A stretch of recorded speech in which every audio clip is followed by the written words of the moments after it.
हे बघू शकता, अळांनी बऱ्यापैकी धागा सोडलेला आहे. तर आपला दुसरा उपास पण बसू शकतो या फिडिंग मध्ये, चौथ्या फिडिंग मध्ये. नमस्कार शेतकरी मित्रांनो, मी राहुल तांबे चिंचपूर मधून. तर आज आपल्या अळ्यांची पहिला उपास उठल्यानंतर चौथी फिडिंग आहे. चौथ्या फिडिंगलाच आपल्या एखादी अर्धी अळी ही दुसऱ्या उपासावर गेलेली आहे. म्हणजे तिसऱ्या फिडिंगलाच अळ्या उपासावर गेलेला आहे. आत्ताची चौथी फिडिंग आहे. सगळीकडे आभाळाचं जे वातावरण असल्यामुळे अळ्या ह्या पटापट उपासावर जात असतात. तर आज आपल्याला चौथी फिडिंग करायची आहे. ती पण थोडी नॉर्मल पातळ करू आपण, जेणेकरून पाल्याखाली अळ्या दबणार नाही या हिशोबाने. तर चला आपण फिडिंग करून घेऊ.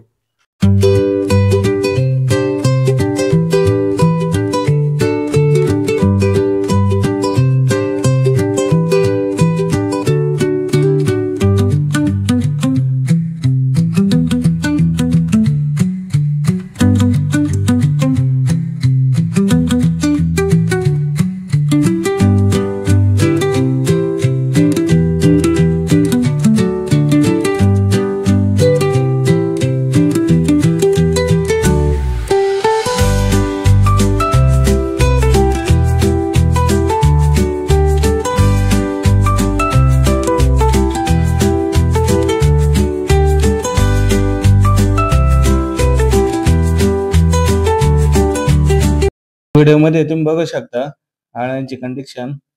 आज आपली चौथी फिडिंग आहे. चौथ्या फिडिंगला अळ्यांची साईज या पद्धतीत आहे आणि त्यामध्ये तिसऱ्याच फिडिंग मध्ये एखादी अर्धी अळी आपली उपासावर दुसऱ्या उपासावर बसलेली दिसते. हे बघू शकता तुम्ही.